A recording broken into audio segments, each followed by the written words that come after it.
लोकसभा के चुनाव का भी लगभग 4 महीने का समय शेष है। ऐसे समय में विपक्षी गठबंधन इंडिया की चौथी बैठक कल दिल्ली में संपन्न हुई, जिसमें तमाम जो उनके राजनीतिक दल, जिसमें इंडिया गठबंधन का जो हिस्सा, सबकी बैठक हुई। और उस बैठक में बहुत सारी बातें हुई। उसमें सबसे जो महत्वपूर्ण बात निकल कर आई है वो ये है कि प्रधानमंत्री के लिए जो इंडिया गठबंधन की तरफ से जो चेहरा होना चाहिए, उसके लिए टीएमसी की नेता और पश्चिम बंगाल के मुख्यमंत्री ममता बनर्जी ने कांग्रेस के राष्ट्रीय अध्यक्ष मल्लिकार्जुन खड़गे का नाम प्रस्तावित किया और वहीं पर अरविंद केजरीवाल जो दिल्ली के मुख्यमंत्री हैं, उन्होंने उसका समर्थन किया। इस तरह इन दोनों नेताओं ने इंडिया गठबंधन की बैठक में कल भावी प्रधानमंत्री के रूप में इंडिया गठबंधन की ओर से मल्लिकार्जुन खड़गे को आगे कर दिया है। हालांकि इस संदर्भ में मल्लिकार्जुन खड़गे ने स्पष्ट किया कि अभी वो समय नहीं आया कि किसे प्रधानमंत्री बनाया जाए, किसे न बनाया जाए। उन्होंने कहा कि इंडिया गठबंधन की सबसे बड़ी प्राथमिकता ये होनी चाहिए कि किसी तरह हम चुनाव जीतें। उसके लिए क्या आवश्यक है पहले वो करें। चुनाव जीतने के बाद जब हमारा बहुमत आ जाएगा तो हम उस समय तय कर लेंगे कि प्रधानमंत्री का चेहरा कौन होगा। एक बात और आई है कि राहुल गांधी का नाम कहीं ना कहीं उसको तरजीह नहीं दी गई है। आपको पहले से मालूम है कि नीतीश कुमार का नाम पहले भी प्रधानमंत्री पद के लिए चल रहा है। अभी देखा जाए तो ये दूसरा नाम है। बहरहाल अभी दिल्ली दूर है। लोकसभा चुनाव के परिणाम आने के बाद ही इस बारे में कहीं कुछ ठोस निर्णय लिया जा सकेगा, ऐसा सभी लोगों का मानना है। एक खबर दिल्ली से और है, वो ये है कि पिछले 5-7 दिनों से दिल्ली में जो संसद में हुई सुरक्षा की चूक का मामला गूंज रहा है लगातार, और उसको लेकर के विपक्ष जो है केंद्रीय गृह मंत्री और तमाम जो सरकार के बड़े नेता है उनसे ये मांग कर रहे हैं कि उनको इस संदर्भ में सदन में जवाब देना चाहिए। लेकिन भारतीय जनता पार्टी के नेता, खासतौर पे जैसे अमित शाह केंद्रीय गृह मंत्री, उनसे जवाब मांगा जा रहा है और वो इस बात के लिए राजी नहीं हो रहे हैं। इसको लेकर विपक्षी सांसद लगातार दबाव बनाए हुए हैं, लगातार एक तरह से कहा जाए असहयोग आंदोलन बना रहे हैं और जिसकी वजह से उन्हें लगातार निलंबित भी किया जा रहा है। और स्थिति आज की ये हो गई है कि लोकसभा और राज्यसभा की कार्रवाइयां ठप पड़ी हुई हैं। विपक्षी सांसद लगातार वहां पर नारेबाजी कर रहे हैं, विरोध प्रदर्शन कर रहे हैं और सत्ता पक्ष पर दबाव डाल रहे हैं कि सदन में सफाई दें कि इतनी बड़ी सुरक्षा में चूक कैसे हुई है। और अब आंकड़ा ये हो गया है कि 141 सांसद, दोनों सदनों के, इतने सांसदों को निलंबित कर दिया गया है। और आज तक 75 साल के संसदीय इतिहास में ऐसा कभी नहीं हुआ जब इतनी बड़ी तादाद में सांसदों को निलंबित किया गया हो। बहरहाल इस बात को लेकर के सत्ता पक्ष विपक्ष में बहुत ही गहमा गहमी चल ही रही है।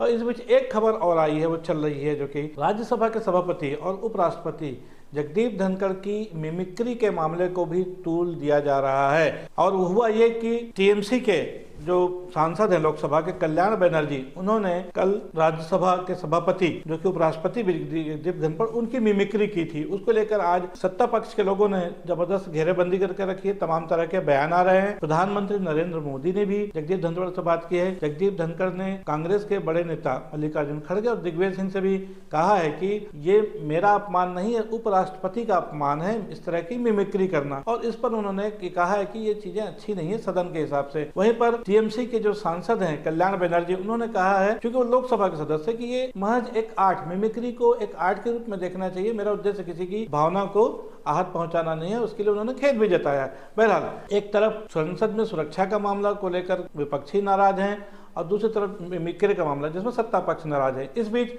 विपक्षी सांसदों ने 22 दिसंबर को जो 141 सांसदों को निलंबित किया है, उसको लेकर के 22 दिसंबर को एक विरोध दिवस मनाने का ऐलान कर दिया है, जो कि पूरे देश में मनाया जाएगा। और ये विपक्ष का एक आह्वान है, जिसकी वजह से संसद की कार्रवाई भी स्थगित चल रही है दोनों सदनों की। अब हम बात करेंगे छत्तीसगढ़ की।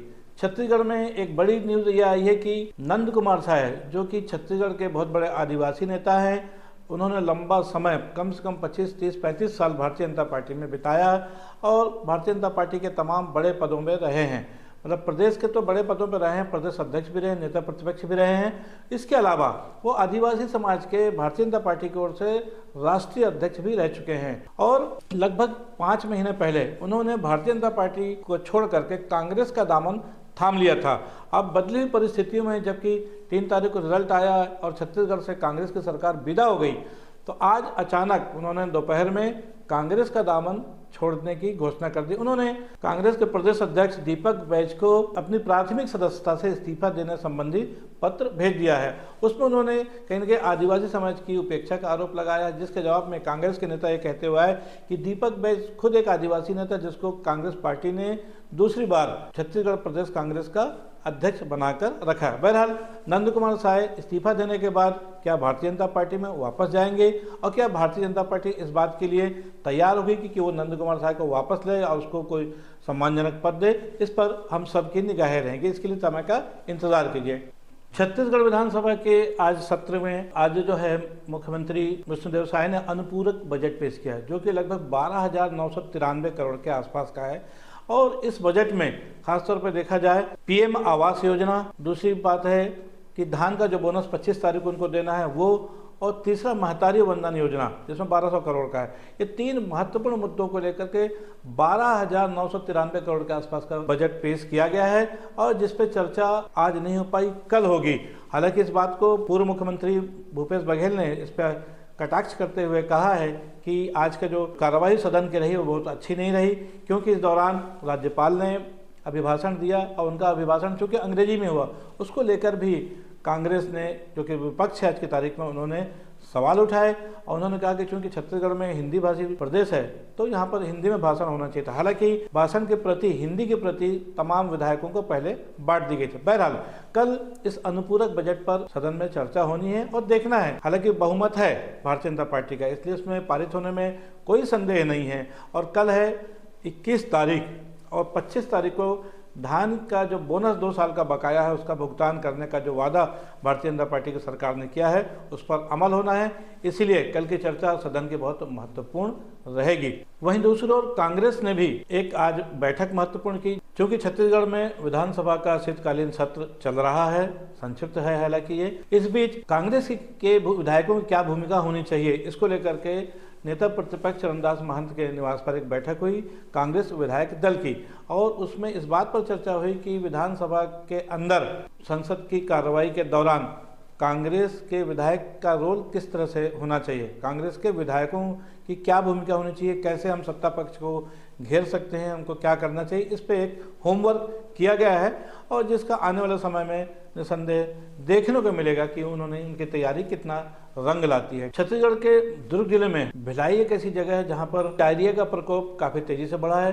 पिछले 3 दिनों में ये आंकड़ा 36 से बढ़कर 86 पहुंच गया है और 6 मरीजों को जिले के विभिन्न अस्पतालों में रेफर किया गया है। और यहाँ देखा जाए तो एक महिला करमौता देवी को मंगलवार के दिन डायरिया से मौत हो गई है। नगर निगम क्षेत्र में खासतौर पर, और कुर्सीपार और गौतम नगर एक ऐसी जगह है जहाँ पर पिछले लगभग 3-4 सालों से हर साल डायरिया का प्रकोप नजर आता है। यहाँ पर पिछले सालों में कई मौतें भी हो चुकी हैं। एक बार फिर नगर निगम का अमला, स्वास्थ्य विभाग की टीम घर घर जाकर दस्तक दे रही है और डायरिया के मरीजों की जांच करके उसके लिए समुचित इलाज की तैयारियां की जा रही हैं। छत्तीसगढ़ में एक और खबर है, वो ये है कि कोरोना को लेकर के एक बार फिर छत्तीसगढ़ शासन ने अलर्ट जारी कर दिया गया है। स्वास्थ्य विभाग की पिछले दिनों बैठक संपन्न हुई। वजह साफ है कि केरल और उत्तर प्रदेश में कोरोना का एक नया वेरिएंट सामने आया है जिसको JN1 के नाम से जाना जा रहा है। इसके लक्षण क्या है क्या नहीं है इस पर सब लोगों को भी पता नहीं है, लेकिन वर्ल्ड हेल्थ ऑर्गेनाइजेशन यानी WHO ने भी एक एडवाइजरी जारी की है इसको लेकर के, और न सिर्फ छत्तीसगढ़ बल्कि पूरे देश में स्वास्थ्य विभाग ने अलर्ट कर दिया है इससे JN1 से बचने के लिए। और स्वास्थ्य विभाग इस तरह की तैयारियों में भी लग गया है कि कैसे अपने प्रदेश के नागरिकों की सुरक्षा की जाए। छत्तीसगढ़ शासन ने कोरोना के संदर्भ में जो अलर्ट जारी किया उसकी वजह से प्रदेश के सभी जिलों में स्वास्थ्य विभाग को खासतौर पर अलर्ट किया गया है कि अपने अपने क्षेत्रों में JN1 को लेकर के सावधानी बरतें और लोगों को सचेत रखें।